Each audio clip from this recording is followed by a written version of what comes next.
Good evening. I'm Gloria, and this is Inception live chat show. It's like where I am in the UK. I've got to make a complaint here. It's still 33. I'm going down to 31 degrees. And there's no air. And I'm going to do a rain dance very soon to bring the rain on. Now I've bitched and got that out of the way. I have an absolutely amazing guest. I have to say, guys, I was watching someone else's show and this lady come on, and straight away I loved the energy and I resonated and I was all excited. I'm going to have her on my show. Connected, and then we had a video conversation off camera, and then we just connected and we went all around the houses, and it was just synergies connecting together. Welcome, Dr. Rita Louise, to Inception podcast. I am so excited, but you missed the part that we had like a 2+ hour video conversation. Yes, we did. It was well over 2 hours. You know, we were just booking the show, and then we went on forever. I've never wanted the toilet so much as that time because I was bursting. I can tell you. I mean, I do hope we went down so many rabbit holes. We both, shared our perceptions, and we learned each from each other. And I wish it had been recorded. Actually, it would have made a brilliant show because it was an organic conversation, which I love. So I'm hoping that we will fall back into that somewhere and pull out these gems, because we were just throwing out our theories, what possibly could be, the potentiality. What do you think about that? And so, let's go. I've got to ask you, are you ready? I'm ready. Even though you have air conditioning and I do not, we are not happy in the UK. We're not used to this heat, okay? Or the humidity anyway. So I'm just going to bitch every so often all the way through, okay? So don't worry about it. It's me. Where did all of this start for you? I mean, I want to take you back to when you was a small child. Like, was there any psychic gifts that you had, or were you like me? Were you seeing like dead people? They don't like it, I know, but I have to use that terminology. What was your experience, and how did you sort of get into the field that you're into today? So I didn't realize that I was psychic until I was 30. However, growing up, my mom required us to read a book every 2 weeks to get our allowance. So it wasn't about doing chores. It was about reading a book. And I never was interested in like fiction books or non-fiction books. And so I started off in the archaeology and anthropology department at the library because I had gotten turned on to the theory of evolution in 5th grade. And I was like, oh my God, this is like the bomb, which the nuns at the Catholic school really didn't like. But that was okay. I didn't care.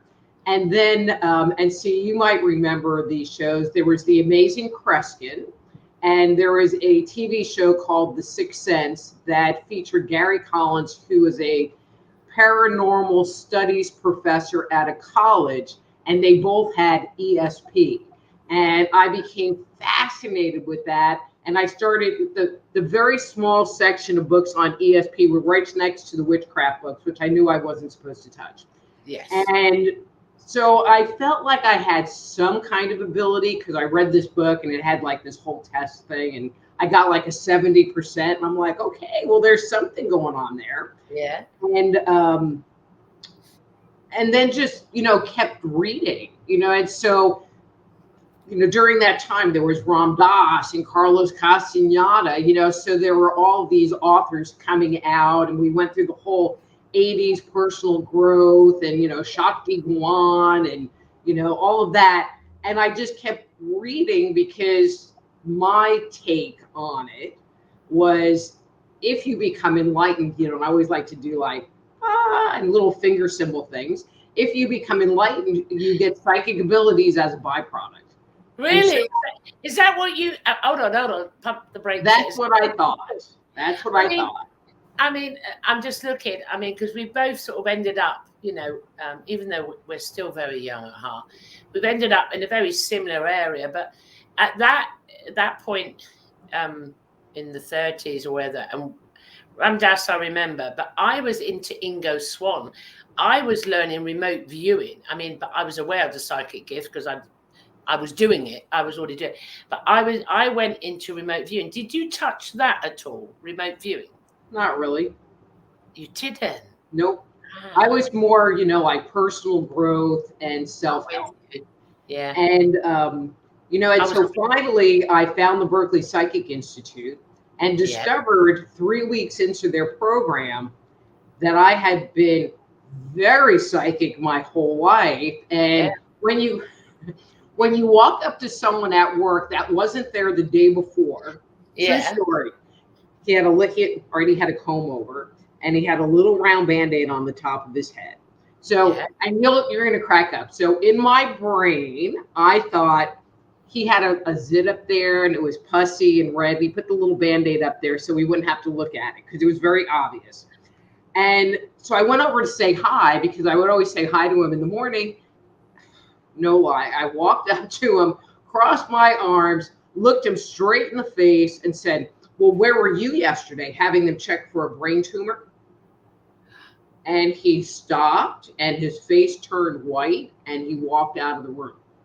And the lab assistant, who was my friend, which was the reason that I would go in there in the first place, came and screamed at me because his boss, this guy, thought that he had told me where he was the day before. Oh, yes. And so once I realized if I do this, that's a psychic experience. It's like, well, wait a minute, there was a dead guy that lived in our basement. Our whole family knew about the dead guy that lived in our basement, so it took me back in time and I could go, okay, psychic, okay, pick up a Christmas gift, shake it and go, well, it's either this or this. And what did I get for Christmas? I got this and this. That's a classic. I mean, one thing I learned very on because they diagnosed me with schizophrenia as a teenager is I stopped talking because I would just come out just like that. I would come out, and then obviously I got diagnosed with schizophrenia. And then I learned there's some protocols to this. You just don't do a lot of, I must admit, still, I'm talking within the last decade, every so often I forget the protocols. I can be on a bus and a spirit will appear, but in quite solid form, and I'll start chatting or I'll walk past them and say something. And I go, shit. And sometimes it's because it was so natural as a child. So you learned the protocols there. You sort of started to learn, I suppose one could say, how to develop yourself. So that in your psychic, would you say that? No, that's a great question. And no one's ever asked me that question, but I've had people ask it. So I joke around and say, well, I have to put my psychic glasses on, because there's no intentionality on my part, but I'm able to just kind of turn it off. People go, well, do you see auras? And I'm like, it's really hard to try on clothes if everybody's like rainbow colored running all around. Oh, yeah. And so, I don't have that experience on a day-to-day basis, or I'm very good at ignoring it. That would be a really good way of saying it. Oh, I'm good at that. Ignoring is one of the best techniques. Versus people. You hope they accept it, because if they know that you've caught them, ignoring don't work. They don't. Ignoring don't work. Versus the people who've had like near-death experiences and their abilities pop open, and they know what to do with it, and now they're receiving all of this information, and I'm like, I don't have to deal with that because I just, ignore it. Turn it off. Did you have at night? I remember mine got way out of hand. As a child, it was just who I was, and through the early decades. But then, once you really get, and I was doing remote viewing, I was doing everything. So I was really open, and it was so natural for me. I didn't know about shutting yourself down. I really didn't know about this. It was just me, okay? And it was every night I closed my eyes and there was one face and another and another. And eventually I'd fall asleep. And I said, I'm getting fed up with this. And I met this medium and I was going, oh God, I don't. And she said, taught me how. So she taught me how to shut myself down. She then started to become my mentor. That's what I'm saying to you. There was an innate thing in you, I think, very similar to me, that you the self-development, you were developing yourself with this skill set as a natural thing. By work experience, basically. I won't do that again. But then for me, I had a mentor. I was very fortunate to come in and teach me things like that. Did you go through that period as well? I mean, just at the Berkeley Psychic Institute, but you know, when I started there, I had a brain full of knowledge because I had been studying, you know, astrology and numerology and you know, Kabbalah and chakras, you know. Yeah. But see, you do dead people, you know. Yeah. So when I was during that like 12-year-old period, when I was reading those nonfiction books, I found this book about developing your psychic abilities. Yeah. And so it had you do this meditation. So I was doing this meditation every night before bed, and somebody showed up and it scared the crap out of me. Yeah. So I put it down and I took it back to the library. And so, you know, and it's a kind of, all right, I'm kind of funny, but this is kind of funny. So I tell people I'm scared of ghosts, you know, like I won't go into a dark, spooky house by myself. You know, I'm scared of ghosts too. I agree. You know, and, you know, and so, you know, I don't make any loud noises, don't have the curtain go up or the shade go up because I am going to jump. Yes. Because it scares the crap out of me. So I have this rule that ghosts have to stay out of my house. You know, I have 2 ghosts that live here, and they were here when I moved in, and they can stay. They're fine. They don't bother me, you know. But as far as like inviting spirit in, you know, I live in a 100-year-old house, and a lot of paranormal groups, because I have a lot of friends in that field, want to come and do an investigation. I'm like, no, I got 2 ghosts. That's enough. I don't want you inviting anyone in. I don't want you to rouse up somebody that might be. Can you imagine? You know, it's like I love hearing other because basically we got labels, mediums. So let's just stay on that. Using the psychic abilities, and I still to this day would not. I've gone into dark places with other mediums. Go back up, and I'm normally holding them. You would have thought someone like me, who's also an ET experiencer, all my life lived in graveyards. Basically, you would have thought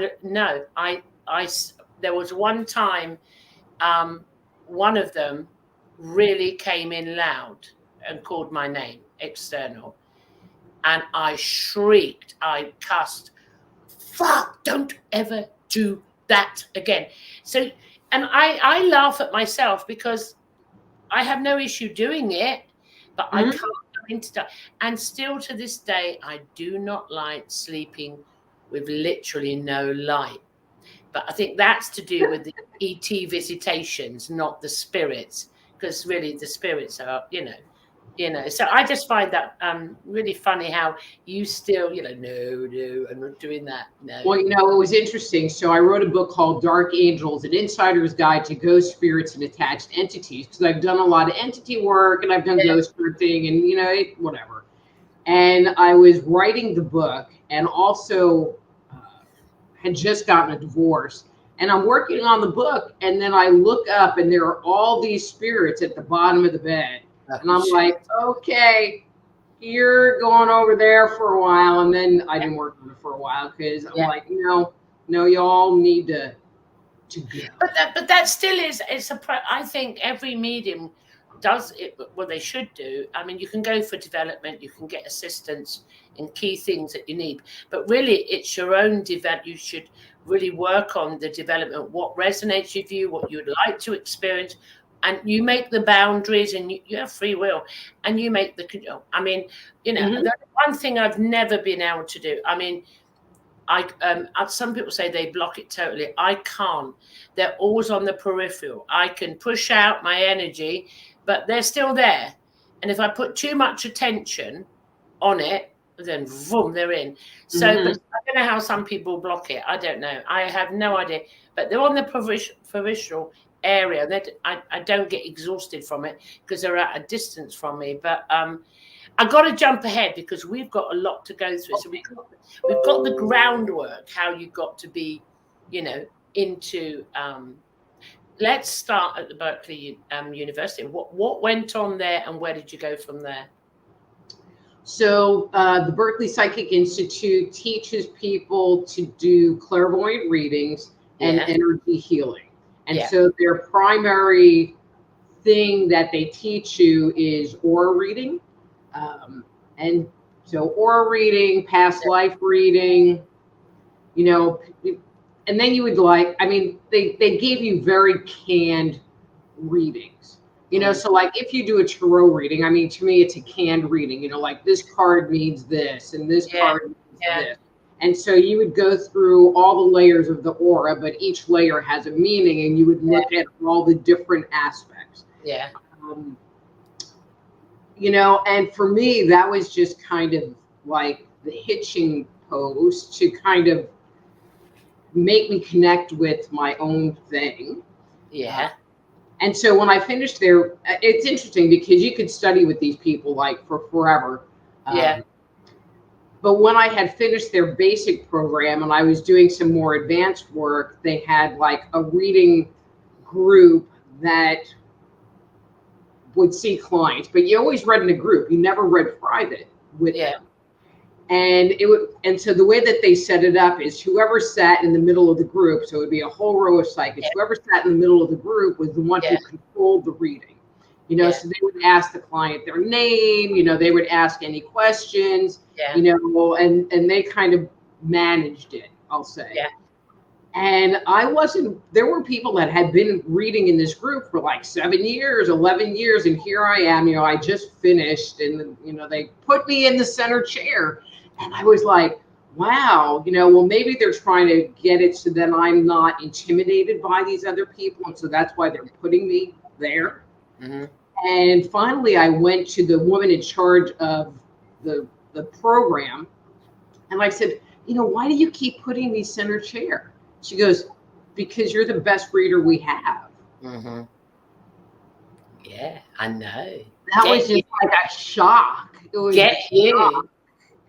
And, but then I moved, my association with them ended, but it was a wonderful experience. And I started my private practice. And so now I just kind of go with whatever comes to me, and I do canned readings at shows, where it's like, you got to come up with something because they don't have questions. Yeah. American terminology, I think when you say the canned readings, you mean like with cards that have writing on all the cards or something. Because the aura readings were no cards, but there's a definite format. That's I've never used any cards. I'm an artist, and I love a lot of the artwork on the cards. And I do run a group for mediums. They're not developing no more. They're just awesome bloody mediums, and we have a laugh on a Thursday night, basically. And some of them use it, but they know they use it just as a tool. But they can you don't need them, and But I've never, ever, ever. It was never something because, I didn't go anywhere like you went. It was just a natural thing that went through my, going on in my. And I went into a different field. I used it for crime. No, not committing crime. I used it. Crime. Thank you very much. Yeah. And I just love hearing other mediums' journeys and how and what and where and the areas you specialized in. Now, I did psychometry. I loved psychometry. I was blown away with see, this is what I'm going to show you. So I loved that, right? Okay. Some people mediums don't like that. There you go. I did remote viewing. I loved remote viewing. Okay. Until I remote viewed somewhere I shouldn't have remote viewed. And I had to stop because I didn't realize where I'd gone and it wasn't nice. Anyway, so there were some areas I wasn't interested in. It just didn't excite me. It just didn't. But finding out how someone died or if someone, a serious crime had been committed, that I could use what I had, my sixth sense or whatever you want to call it, to bring it, some conclusion to it, or in a preventative way. I went down that road. I didn't go the other way. For me, when I started my private practice, and actually, here's the story. So I was at a Whole Life Expo, which was a huge event that traveled around the country. Yeah. And I was sharing a booth with a really good friend of mine. And so I had this guy that had all of these, he had a lot of stuff going on. He wanted me to do energy work. And so she wasn't busy. And I'm like, well, come over here. And so I'm having her, and he needed his spine adjusted because it was just messed up. And she was in chiropractic school, and it went whoosh, right over her head. And I realized, once you have that awareness, that one of the channels, like dead people and spirits, is a very open channel for you. And for me, finding people's health stuff, which I've been told is a form of remote viewing, is, it just comes to me. It is. I mean, this is your niche. I mean, I did Reiki before with the other mediums, and this is maybe what you do. I don't know. And I remember, and I was doing over her, and I was scanning. I was doing all the stuff, and I was scanning her body, and then all of a sudden, I didn't like it. I saw inside her knee. I went inside the knee, and then I saw this lump, an inflamed muscle. And I was going, you've got this, and I was kind of, ooh. And anyway, it was correct, but I didn't like to do that. It just didn't. I mean, I can do it, but I put it away. See, I couldn't go down to that type of. And that's exactly what I do. And that was why I went back to school, got a degree as a naturopath and a PhD in natural health counseling. Because I would tell them, it's like, oh, well, this is what I'm noticing. Like, you have arthritis, rheumatoid arthritis. And the next question would be, well, what can I do about it? And I'm like, meditate. I mean, because I had nothing, and I felt like in order for me to offer that as a service, that information, that I needed to be able to answer the part 2 question.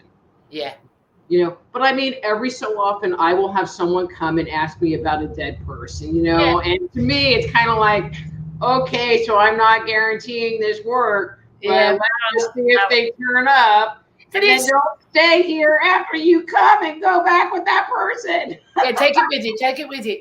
I mean, I look at it now that with mediumship, it's a bit like the medical staff in the hospital. We're all in different fields. We work in different, as I said, with that medical stuff, and when I saw in my friend's knee, and then I was seeing other things, and I just didn't. I don't like that. Psychometry, I loved it. I loved it for a while. No, that's not what. In fact, I went through was trying all of them out, everything, and until I found my niche. And my niche was something like cold cases, missing children, working with victims of crime, serious crime, because I would link in, doing witness statements, because I could link in and, So, but all the other stuff that people think is fascinating, it's boring. I'd rather do what I do. And what's interesting, so to me, when I work with people, okay, so if you break your arm, you break your arm. And there might be some karmic thing to it, but I don't go there. No. But if you're manifesting gallbladder disease, or you have cancer, or you have something inside your body, there's always there's always some trauma tied to it. Say that. And so, there's the assessment and evaluation of their physical body, which I'm very good at. But one of the other things that I really bring to the table with my clients is digging in and identifying the core belief that created it in the first place. And that's the part that I really love. Now I do that in another group, and I do it in the medium group. I do deconstruction of belief systems, but I don't do it for medical. No, I do it to bring the other person being into self-realization. So we're doing the same, but I'm doing it slightly, and I love how you use it one way and I use it another way, and that's how it should be. I mean, I couldn't do what you do. I'm going to ask you a question. I think I've just had a realization of psychosomatic illness. Are you ready for this? Okay. I had a couple of months ago, the worst sinus infection on earth ever in the history that's recorded on cave walls. I'm telling you, I had it. Okay. Just thought I'd put it out there, you know. Anyway, then after that, I had a lot of dizzy spells, whatever, and blah, blah, blah, blah, vertigo and whatever. And I thought it was my eyes. I thought there's something wrong. I'm going blind. And I thought there's really something wrong. And I had many childhood experiences of trauma, of torture, like coming to the eyes with cigarettes or something like that, you know, all of that torture. So hence why I haven't been to an optician in 20 years. I totally didn't realize that I still had hidden inside a fear of someone coming to my eyes and that they would find out the secret. Yeah, if that makes sense. Anyway, so this was going on. And then I started thinking, oh, my eyes, I'm going blind. Now, that was psychosomatic. Eventually, I said, right, I'm going to face my fear. I'm going to the opticians. I want you to know I've got perfect fucking eyes. How about that? That's right. When I went in there and he scanned them and he said, there's no brain tumors, there's no this, there's no, you're fine, no high blood. I felt this whoosh, release. And I thought, you tell me if I'm correct. I made all the extra illnesses, they were all psychosomatic because of some trauma that was still inside of me. Because once he told me my eyes, I'm now dealing with the ears and they are blocked. See, okay. So there actually is a bit of an inner ear issue going on. Yes, you know, there is. And that's what triggered you, because the inner ear started giving you a little bit of vertigo. Yes. But now you're thinking it's your eyes, and you like latched onto your eyes, and it's like, ah! It wasn't, it was the ears. It's the ears, and they're totally blocked after the whole of my experience on Earth. And I've got to go back in on next week to have them all cleared out. It was the ears. But I had a recognition, Gloria, you just made all of that for nothing, because there was, and that fear that I thought was so great, when I went and see the optician, it was nothing. It was just so check this out. You know, I was with this gentleman who on the surface seemed okay, but he just kept shutting me down and shutting me down and shutting me down and shutting me down. And then I started coughing. And then I started having problems breathing. And then my chest started hurting. You know, and there was one day, this is how, on a certain level, awful he was. He was like, well, I thought we were going to go do X, you know, work in the yard. And I'm sitting on the sofa. And I'm like, but my chest hurts. Yeah. And he said, oh, well, you didn't tell me, and walked out of the room. Ooh. I'm sorry, but if somebody said my chest hurts, I would be sitting next to them going, do you need to go to the hospital? Because I was like that close to going to the hospital.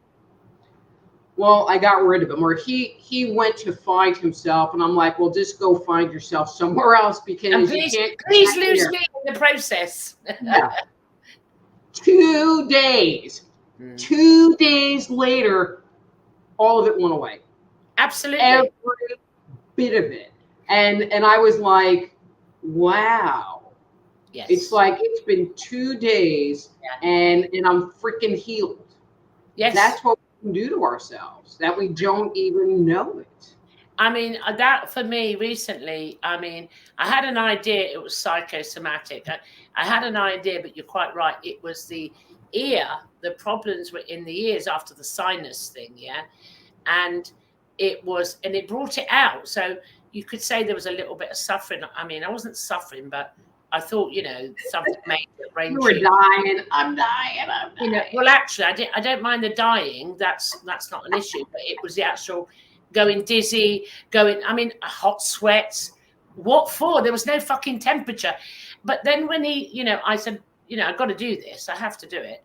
And when he said, your eyes are perfect, and he let me take a picture of my eyeball. I've got a picture of my eyeball. We don't see our eyes, do we? We see other people's. And I just got to have, glasses, adjust them, but no big deal. Great eyesight from my mature age. And it just went whoosh. Mm-hmm. And then it was identified the next appointment, because I was having a fucking MOT, all right? Because I'd got myself this illness, yeah? It was all psychic, but there was a core illness. And then I went to have my hearing test, and said, we can't do it because your ears are totally blocked. I said, I had this Mahusiev infection in the ears. It was really bad. And so now I'm doing the drops till next Thursday. And you get a bit of vertigo with doing this treatment. You do. And I'm just a bit cautious. But all of that's gone. So all of that, like you, was all psychosomatic. So the reason I've gone into great detail about me and you here is to show the audience the type of work, how you unpack or unpick when they come to you, their traumas, that they're created. And a lot of it is psychosomatic, but then you're able to identify, once that's gone away, where the real issue is, i.e., my ears. Am I correct in that? But I've had clients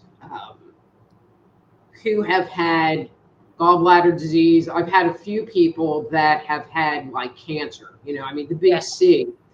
And I'll sit there and talk about, like some organ, and they'll be like, oh, well, or their cancer. And they're like, oh, well, but I had it removed. But when I look at their body, it's like they never resolved anything. Yeah. And so, my commentary, and it's only been a small handful of people, which has been interesting, that it's like there's cancer in your blood. And I'm not saying you have blood cancer, but just because you had a tumor removed, it's like it's just going to show up somewhere else because you haven't dealt with the emotional stuff that's created it in the first place. And so when people really want to heal, they really need to, in my opinion, figure out what those core beliefs are. Yeah. And address them. Yeah. Let me add one other little piece. Oh, that is I've had a number of practitioners come to me and they'll be like, oh, well, I have this issue. And I'm like, I'll give this example. So I had a chiropractor, very smart guy, and he had diabetes, type 1 diabetes. But it wasn't diagnosed till he was an adult, and he wasn't overweight. He tried managing it really good. And he blamed it on his dad and his relationship with his dad. Mm-hmm. And I'm like, no, I go, it has to do with your mom. Your mom's energy sitting all over your pancreas. Mm-hmm. And he just was like, no. And I'm like, okay, so was your mom all sugar and sweet? And he goes, well, she would give me milkshakes, and give me sugary things. I said, right, but her sugar and sweetness manipulated you on the back end to do what she wanted to do, and that's keeping you from getting well. And he stopped, and it was like this light bulb came on because all of his focus was on his dad. Mm-hmm. And he never even considered that it could have come from someplace else. I'm with you. And so sometimes having an outside person take a look at it can get you past your own blinders. Can I ask you something? I'm just curious. Not many years ago, some time ago, I was diagnosed. Well, you've got an idea of my background. It was hell in the experience that I went through. And I was diagnosed with bladder cancer. Well, anyway, then I met a friend of mine who was self-realized, and he's a bit like me, says it as it is. And he ripped me apart. I wanted to punch him. I wanted to kick him. I wasn't getting no sympathy from him. And he started, he was saying about Stop putting your attention on it. One, start looking at it differently. You were healed. He was doing that. And also the acceptance of, if you have got it, then you accept it. Stop being selfish. I wanted to kill him. I wanted to castrate him. My ego was roaring up. At the same time, I was having ET coming in. And I think they gave the contributing factor, the dimensionals, to help with the healing, because I started to work on myself, my core beliefs. He was aware of that there was trauma, and it's so entangled, the trauma, and for nearly 2 decades from birth, I couldn't unpick it all with amnesia of it. And I started to do this positive affirmations and whatever, and I let go, even if I don't recall it. ET was coming in, and they're like, boom, boom, with all this. When I got to the surgeon to go in with the camera, before he even went in, I must say he was an Indian doctor. I think it's relevant because I think he was very spiritual, his energy was. And he looked at me, he said, "You're scared." I said, "I am a bit scared, but I'm okay with the outcome. I allow, I accept." And he looked at me and he said, "It's gone." He said, "It's gone." So I held the nurse's hand and he went in with the camera. It had totally gone. Can you explain who, what, when, and why did that? And was it like the dimensionals, or who was it co-creating? Was it working together? How did that work? So in Chinese medicine, different organs hold different emotional vibrations. And so the bladder is associated with fear. The bladder is fear? Wow. So I feel like there was such a history of fear between your trauma and your ET stuff and all of that. And when you got the talk down by your friend, it kind of struck some sense into you. And it shifted in you that you were able to let go of the fear about everything that was going on, including the ETs, and became more accepting and less in resistance to all of it. You know, I mean, I really feel like he planted a seed of healing in you. He did. He definitely did. That's so. I've often said my psychic abilities, I didn't just have a 6th sense, I had like a 20 sense, because eggshells, I had to read even before she come home what was going to happen, and was I going to die today? Was I going? I was like trying to stay alive for 2 decades. Was I going to die today? Was this? So I had to heighten. So I lived really nearly 2 decades in complete 24/7 fear. There wasn't another energy apart from that. So that makes. What's interesting, is that, and I'm going to say highly sensitive people, because there are people that are more sensitive and people that have no empathy at all. So I wrote a book, The Dysfunctional Dance of the Empath and Narcissist. And so I belong to a couple of narcissistic abuse survivor groups, etc. I went to the biggest group that was about empaths and narcissists. And I posed the question, in your life experience, if you self-identify as an empath, in your life experience, what did you have a good childhood or was it challenging? I don't remember exactly what the question was. Over 85% of the people that responded, and I got a lot of responses, identified abuse and potentially severe abuse. And exactly what you're saying, if you think about it, okay, I'm going to give you, you're going to like this one. When you grow up in those kind of trauma situations and you're trying to figure out what's going on and you got your feelers out there, is it going to be a good day or do I need to hide under my bed? It's like you get 20 years of practicing psychic abilities. Well, yeah, I mean, who needs to go to, Berkeley? I was in the best university ever. That really, you see, I love other people's perceptions because you really can't analyze yourself. That makes sense for me. But if you think about it, it's really true. You get to learn to read I mean, I have a big family, so I have 7 brothers and sisters, so there's a lot of us, and you just get to learn to read other people to know whether or not you want to go over and talk to them if it's safe. And so, by the time you're 18, I'm getting Mallow, you are amazing. I mean, that just makes sense. The bit from the cancer, I never knew about the Chinese medicine, the bladder. I mean, my whole first 2 decades of, and then it went on into a marriage of domestic violence, as you do. So them decades were just what they were, but that resonates and makes sense. That so makes sense. That trauma would cause that, and it wasn't a negative. You let me know if I'm correct here.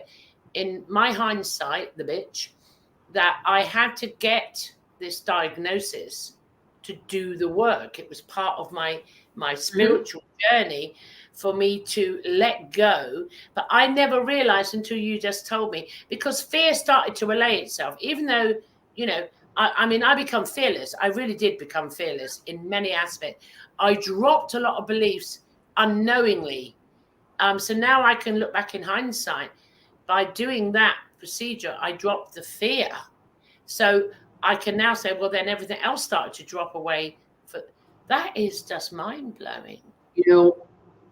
If you sit there, and this is enough to the listeners, if you have some kind of physical disease, it's like it is giving you a lesson. It's telling you that there's something that's going on further upstream in your belief system that has been there for a really, really long time. I mean, how people go, oh, well, last week this. I'm like, no, we're talking like when you're 5. Or maybe, I've had some clients that have had some pretty serious stuff, but they're in a domestic violence relationship with a spouse and they're 20. You know what I mean? And, but they have to go back to those primal years to figure out what that initiating core belief is. And I like to think of core beliefs as like a corn on your toe. So there's a big old callus and there's a little teeny nugget in there. And, digging down and figuring out what that nugget is. But once you understand what the nugget is, now you can make choices of changing it and shifting it. And choose. If you choose. A lot of people don't choose. I mean, I think I had a lot of help. It was a friend that come in, and obviously the multidimensional beings were there, and the spirit world. I've got to say, the spirit world were there. But now I look back, I think that's when everything started to go. I became fearless because it was like there was a miracle. But I didn't quite realize I was the one doing it at that point. And I feel like they were supporting you in it and kind of giving you little insights of, go this way, go that way. So, I mean, thank you for that, because, I've just got a free reading off this wonderful lady. But Get me back later. Don't worry, I will. Don't worry.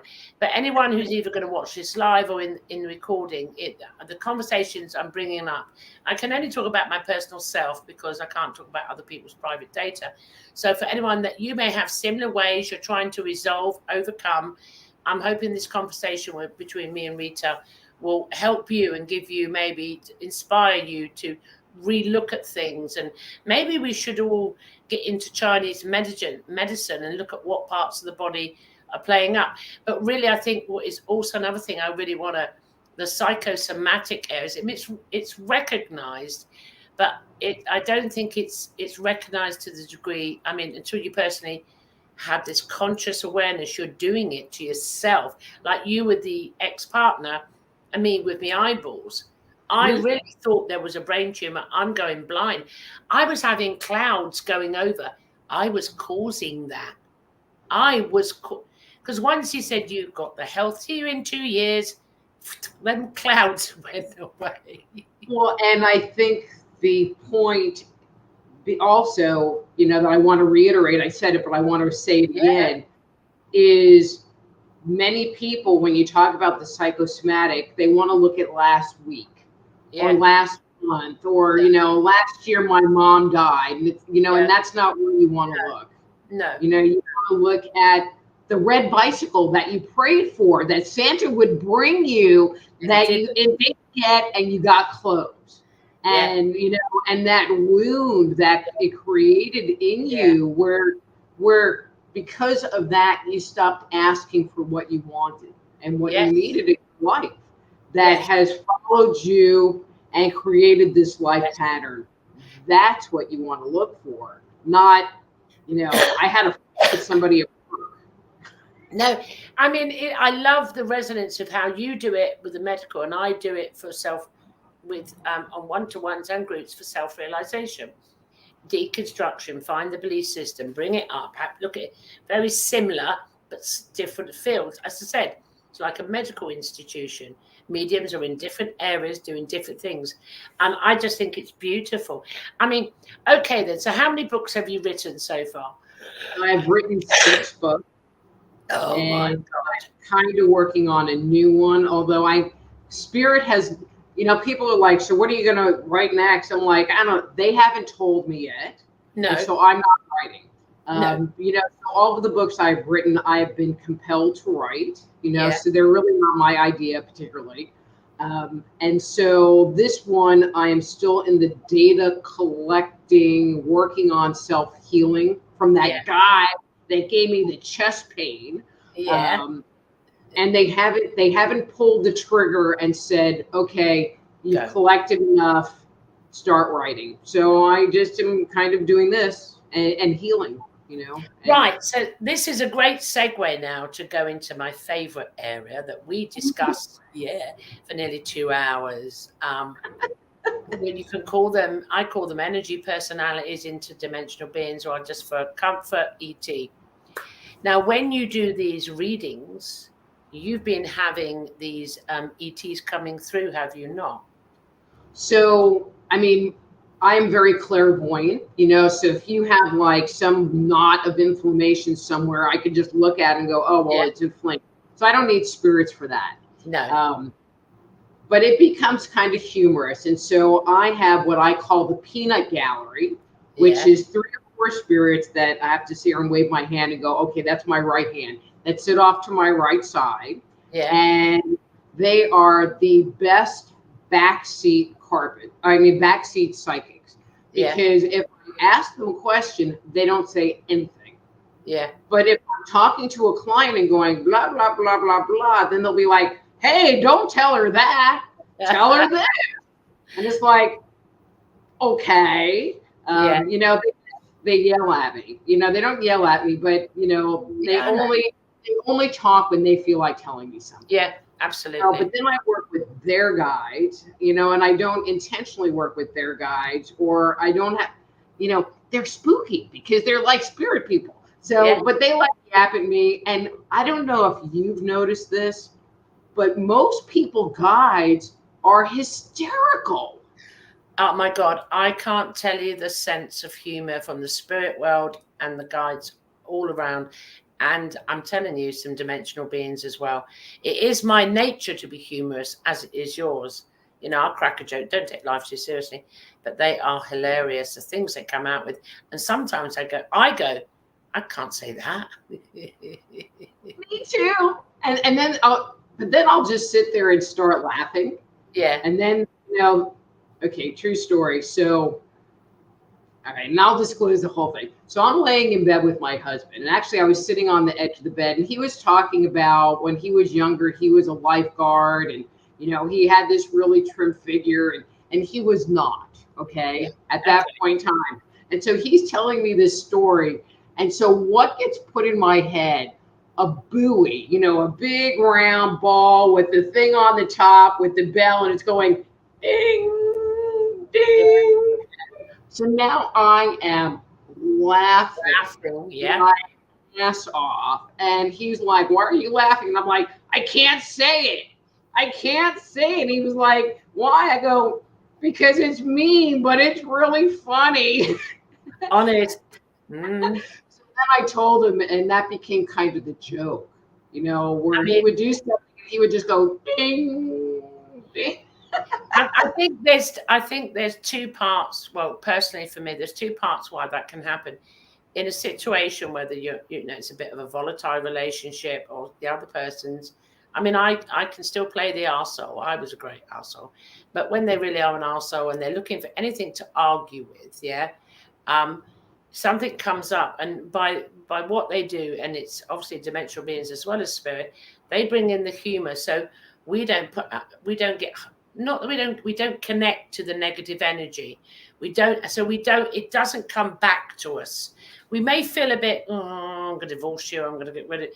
But as normally, you would go headbutting each other. Yeah, it would kick off. So I found they were like a peacemaker with the energy. They'd come in. If you're trying, it's true, because I listened to this guy, it was last year. Can't remember his name, but he was a martial art, whatever, ninjutsu, samurai warrior, and all the rest of it. Anyway, and Tai Chi as well, obviously. And he was teaching how to protect yourself. But what he was teaching was this, very much like the spirits and the ET do. And he gave an example, and I'm going to kill it, but here's the example. He said, you're walking down the street, and all of a sudden you've got like a 6 foot, he's gonna rob you, or he's gonna rape you, or whatever's gonna happen. He's got a weapon, and what do? You don't stand a fucking chance. And it happened to him, and he was approached by this guy, and the guy said something derogative, and he stopped. He didn't react, and he went. The other guy went, "Are you listening to me?" Because he didn't react, and he went, "I'm really so sorry. My 5-year-old daughter just died." The energy of the perpetrator dissipated. He couldn't carry through the action. It dissolved, and he went something. I don't know what he said, but he walked off. He didn't know where that come from when it happened to him, but then he started to ask others and use it. And so on the physical form, it started to dissipate really serious situations to diffuse the energy. So for me, I can use that as an analogy to what the spirits do, like about your ex. You look like one of these big things going ding, ding, because otherwise, you could have got maybe dragged into an area that you didn't need to waste your energy on. Does that resonate with you? I mean, other than that conversation, so my husband was hysterical. And so the two of us together were pretty scary because he was brilliant also. So, Anyway, see, it's just making me smile just thinking about him. No, but that's the way it should be. I mean, these are... No, I agree with what you're saying because, humor raises energy. Yes. And so if you have something really harsh to say, but you can say it in a neutral way, or if you can sit there and say it in kind of a joking way, even though they know that you're serious, or in a lighthearted way, it can come in. Yeah. True story. Monday, I worked with a gentleman, and he, I'm not going to go into his complaint. And what came right out of my mouth is, I think you have ALS, which is Lou Gehrig's disease. Yeah. And he was like, no, don't you think it's a meridian issue? And don't you think it's a chakra issue? And could it be a spine thing? And I'm like, all right, it isn't this and it isn't this. And then I went online because they tell me they say stuff. Yeah. And they were not budging. No. They were not. They were just like, this is what it is. So then I went online because I've never, saying you have cancer or something horrid like that, I hate doing. I went online, I looked it up, and he had all of the early stage symptoms. And I'm like, okay, so I'm not saying it because I'm not a medical doctor. So theoretically, I can't diagnose you. No. But what I am telling you is you need to go to the doctor, and you need to have them do deeper testing and not stop wasting your money on energy work. Yeah, yeah. You need to figure out what's going on, and then you can go from there. I think that's a really good aspect of what you do as well. Because, I, as a medium, if I do pick up something, I just find a way in, and until I say, well, you need to just go and see a doctor and check it out just to be sure. And if there's always a way you can get in, And so I think that's another plus to the type of healing work that you do. So it comes out on all levels. But we digressed. I want to go back to your experiences with ET coming in. But, right, I'll come to that. But one other comment. When I'm working with people, I get an observation, and then I get a warning. Then I get okay, you really need to act on this, take supplements, change your diet, whatever. Yeah. Then I get, you need to go to the doctor. So that's yeah. And that guy got the, you need to go to the doctor. Yeah. Okay, so what do you want to know about ET? Well, in our I had my own entity for 50 years. His name was George. I missed that. Say that again. So I had my own attached entity. His name was George. Yes. And I had a George. Yes. Yeah. When I was a kid. I finally got rid of him. That was good. That was kind of life-changing. Mm-hmm. So. What about when we spoke about sometimes a client comes in, you can't give away personal data or names, that you could be aware of an ET around them. You see an ET around them. How often does that happen, or is it something new? Or so if I was going to quantify it, I find it fairly rare. Maybe 5 to 10%. Mm-hmm. Now I am going to caveat that is the bulk of the spirits that I work with present human form, and they have human emotions. But then there are ones, I think the grossest one I had was this lady had these amoeba things on her body, and they were flesh eating. I didn't even want to touch them. I had this little energetic stick, and I'm scraping them off her body with my little energetic stick. I love it. After that, I had to go to the bathroom and wash myself off, because that was bad. I'm laughing. I'm laughing because I love your fearlessness, because you're doing the work to help somebody, and you're starting to see something around somebody that really you're not liking yourself in the experience, but you still do your shit. You still do what you need to do. And that's what I love about it. And I do think you would not be able to do that without the humor you have. She had these amoeba things, which were gross. And then she had, all I can guess was that the amoeba things were interdimensional. Yeah. Because she had, and I've only seen this with her, she literally had these mechanisms. So the way I can tell it's an interdimensional is that there's a vortex in their auric field, and they can go in and out of the vortex. Yes. And so, but there is these machines coming in. So I'm sure everyone knows what a roach clip is, or those alligator clips. That would be a more appropriate word. Alligator. And there were these little arms, metal erector set arms, coming in through this vortex with these alligator clips and clipping on her arm and taking pieces of flesh. It was freaking intense, really intense. What did you do? What did you do to heal? I'm not going to digress, because I would go down how that client of yours, she was actually creating and manifesting this. Well, it kind of got to me that she was perpetuating this whole thing.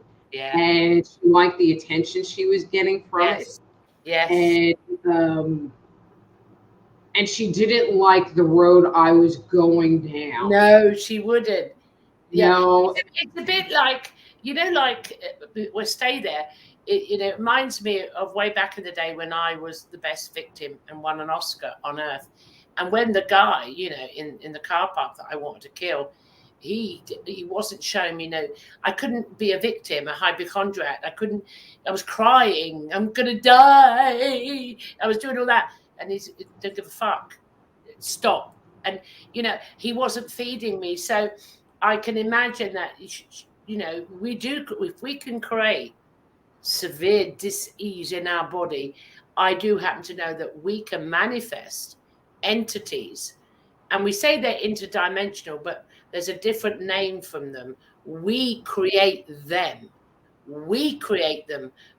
Same as this, we create the disease. There's a different field here. So I wouldn't say possibly they're not, or we've called them in. We've created them to call them in. So she wants this attention, so she wants to have this. So you taking her down, let's stop being a victim, love. That she's not. Yeah, she didn't like where I was going. No, I mean, when people have entities that show up and spirits that hang around them, there's usually some big core issue and fear that they're hanging around because of. Yeah. Every so often I get stumped. Here is another very weird interdimensional one. This lady had bugs. They were like little dragonflies or that would come in a vortex, fly around her space, land on her body, and then fly out. And so this is me, and I'm squishing these bugs. And I get all the bugs squished, but now another one just flies in. And I'm like, how do you deal with this? I didn't have an answer for her. You know what I mean? Because it was when I don't like bugs, so that was already uncomfortable. And it was so weird, and I'm sure you've experienced this. People come for a session and they want you to fix them in one session. Like I have a magic about it. Yeah. And she was one of those people where it was like, well, you can't fix it. It's like, hell, I don't even know what's going on. Yeah. I'm obsessed with these freaking bugs flying around everywhere. I mean, I could never do your work. I mean, I'll be happy being the medium I am. Thank you very much. You stick to them.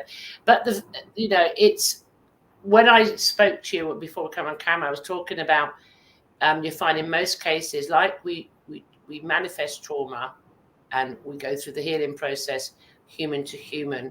When we create and manifest these other beings, no matter whether they're we call them interdimensional, ET or spirit, and you're not having a great experience with them, we need to heal that. There's a co-creation going on. And I always say the energy personalities, no matter whether the Fae or Arcturians or ones that you've, Algorathis, I think they're called, you create them yourself because of the energy you're putting out. You're creating a new being. There's a relationship there. Yeah, exactly. And healing that is needed there. And I think when these come in, it could be a real good sign that, like with me, I was going blind. It was nothing to do with my frigging eyes. It was to overcome a fear of someone coming into my eyes. And then it was my ears, and I'm getting it resolved. Hello? What a big difference. So I think healing, they've got some, I think I don't know. I'm not qualified in the field you're in, but the way you work with healing with the physical body and, past traumas and manifesting them and dealing with, then if someone's got energy personality that is maybe, a bug, let's say a bug, okay, and you don't like bugs, and they're having issues, then healing, there's something that's they're trying to identify something. You need to look at something, because something is the causation of this, because not everyone has some experiences. I've never had a negative ET experience. Well, and I think that with those individuals, depending on what's going on, something's been triggered. Yes. With them, and figuring out what the trigger is, and then helping heal that trigger. Yeah. I do. I think it's a new field of counseling. Call it counseling. I mean, everything's going to change now. The whole, our 3D reality is being deconstructed every which way you can, and all the beings, yourself included, are coming through to find new ways. We can't go ahead with the old ways. We're coming with the new ways. There are some times when you do need a medical doctor. I know when I broke my ankle, I needed a medical doctor. But I also needed a medical doctor, a surgeon, to tell me I didn't have it and show the power of the consciousness that we are and how we can heal. So, but there's still, I hope that we're in the era now, we're in the awareness now that we can use medical, the medical side as well as the nature, is it called naturopathic? What do you call it? Oh, look at me remembering, look at that. And they can come in balance as long as you get someone like yourself that would highly recommend you go and see a medical practitioner. I know there's some that don't. They're not the ones I'm suggesting you go to. Is there any area, I mean, we've touched everything the other day, but is there anything area or another, anything you would like to share before we close the show today that you think really needs for healing to get out there? What inspirational advice or guidance or pointers you could share with the audience, please? Our society has trained us to look outside of ourselves for the reason and cause of what's happening within our system. Mm-hmm. But the reality is that what's happening in our system is happening in our system. Yeah. And so, so instead of blaming other people or blaming other situations or playing the victim and saying, well, there's not anything I can do about it. Yeah. I like that angle better. I like that angle way better. Our society has taught us to be powerless about our health. Yes. And you go to the doctor and they say, here, take this crap that you don't even want to take. And now you're taking this, but now you're having side effects. So they tell you to take something else that you have side effects from. And the next thing you know, you're taking 5 different things when, they're all dealing with the side effects of the side effects of the side effects. Yeah. And so if people are more proactive about themselves and their lives and their health, whether it's eating good and exercising or looking inside and going, what's the lesson that my body is trying to tell me? Because when you get sick, when you develop a physical disease, it is your body saying, hey, pay attention. Yeah. It is. I mean, I remember in my experience as a child, because of the experiences, I spent nearly every day for decades going, I'm stupid, I'm useless, I'm unloved, I'm hated, I shouldn't be here, I should be dead, I'm stupid. And it was a constant. And you constantly, the beliefs someone else has given you, it's like the Stockholm syndrome, you're constantly telling yourself. So your body's going to react to that energy. I mean, we all say, if we go in a room and there's 10 people and there's one negative Nelly there, the miserable mother fudger, and they're just so miserable. You go in, you go, oh, I'm leaving, and you leave the room. But you do it to yourself. So I think, that's another area. Just go within, look at, well, what am I telling myself first? I did it with the eyes, didn't I? I did it with the eyes. Mm-hmm. You did it with the ex-partner. Yeah? You did it with the ex-partner. It taught me just how toxic that relationship was. Yeah. Like how, for me to get sick. Well, I'm thinking, I mean, with it, and I'm thinking, come on, it didn't take all of that for me to experience to go and get my ears tested. Do you know what I mean? And then I realized, no, it was a hidden fear that I had to face. I had to say, and face again, very similar to the cancer. Well, if it finds a brain tumor, or if I thought I was going blind because this glaze kept coming. And as soon as he said your eyes are perfect, the glaze went away. I know the power of the mind. It's like, what the fuck did I just do? So yeah, I agree. I think whatever way you can do it, look at the things you say to yourself first. How do you address yourself? How do you do? That's what I advise people. Mm-hmm. How do you talk about yourself? Perfect advice. Yeah. How do you talk about yourself? I mean, you don't when you're in public, for example, say, for example, we're not who we are now. We're like back in the day. We're in public. We wouldn't go, hi, I'm Gloria. I'm stupid. I'm an idiot. I'm this. We pretend, we lie. But inside, we're cussing ourselves. We're going, oh, I'm fine. I'm this. I'm a criminologist and I'm an artist. But inside, there's something we lie. And that in itself, to not be able to be you, is affecting you. So to find out, to allow yourself to be safe, to be you, you can say, what do I say to myself? I keep calling myself stupid. You know, but that could be a whole separate show. It could, couldn't it? A whole separate show. Stop putting it out there. Stop it. I am. Right. We're gonna do that. What we say about ourselves. We're gonna do it. If I forget the title, we're gonna do it on the next show because you're coming on to Open Minds. I said, look, you put it out. You did your magic on me. You did your little voodoo. Photo thing on you. But that would be a really, we'll do that on the next conversation because I think that's for both areas that we work in, the intuitiveness, it's something we both use, and it might be good if we just had a conversation on that.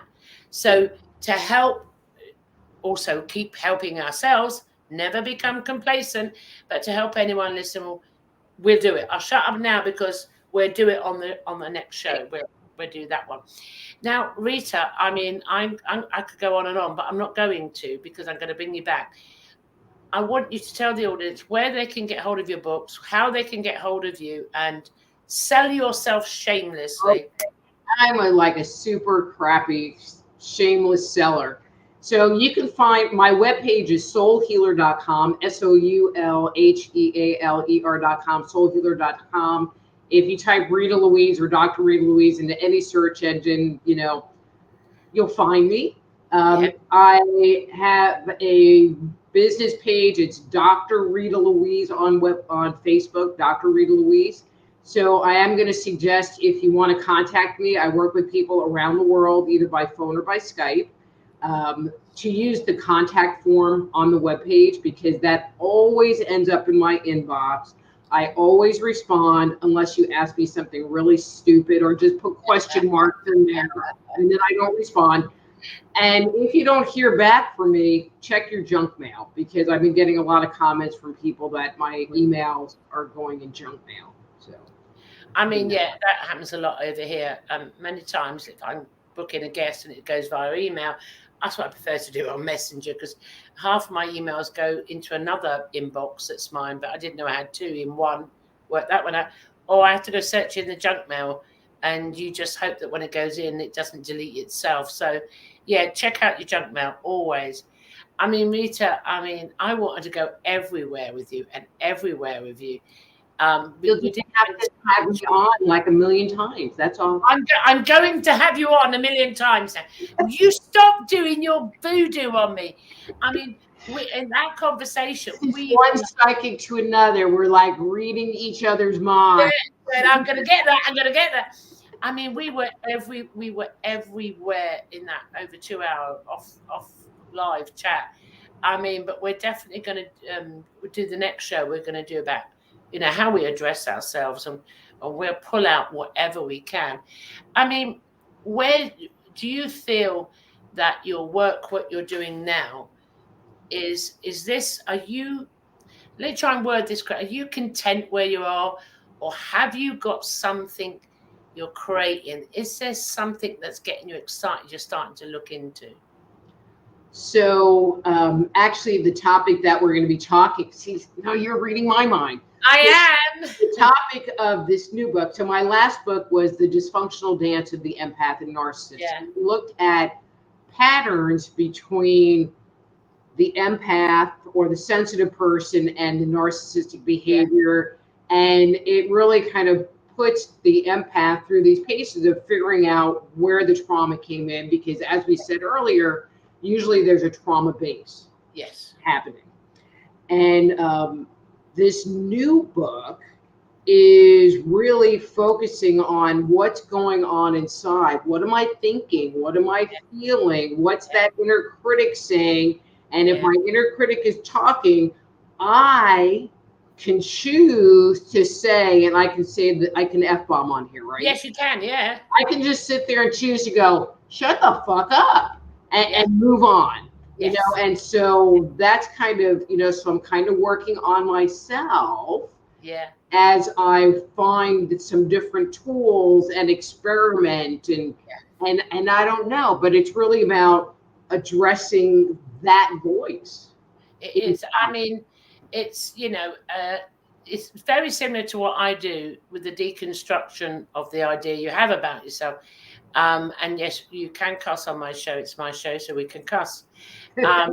And it's not, it's areas that no one ever does it to themselves. And this is why we need the show.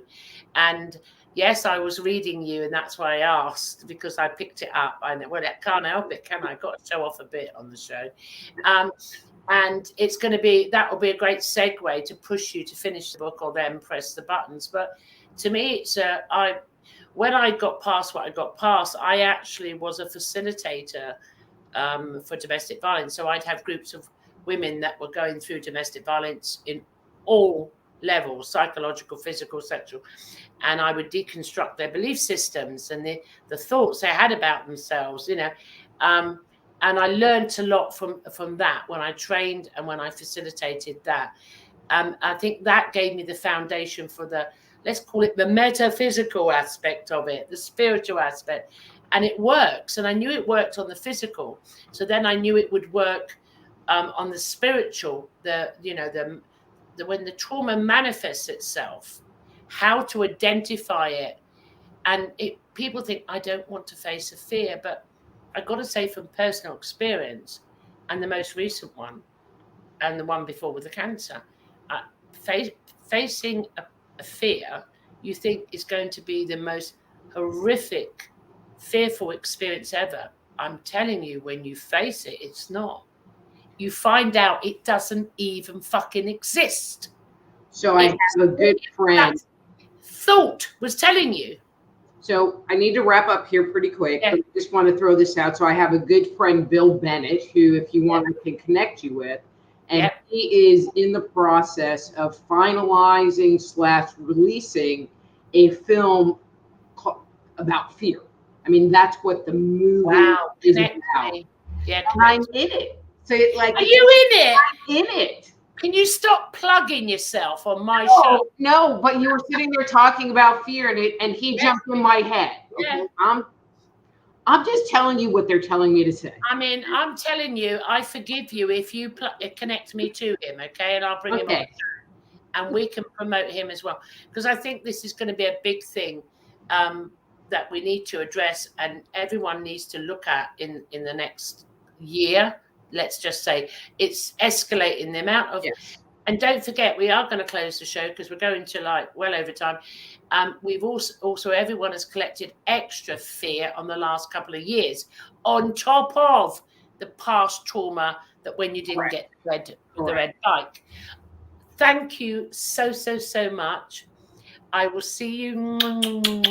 I will see you soon on Open Minds. Connect me to the film guy. I will. And until the next time, thank you, sweetie. Thank you. Oh, you're welcome. All her links are in below on YouTube. I like doing that now. It's all below in the whatever is underneath here on YouTube. Yeah, can we do that like that? And I'm Gloria. This is Inception live chat show. Until the next time we meet, which actually is tomorrow night, I have the one and only E.T. Whisperer, Rod Gothlier, and we're going to talk about the phenomenon of Seth. So till tomorrow night. Bye, guys.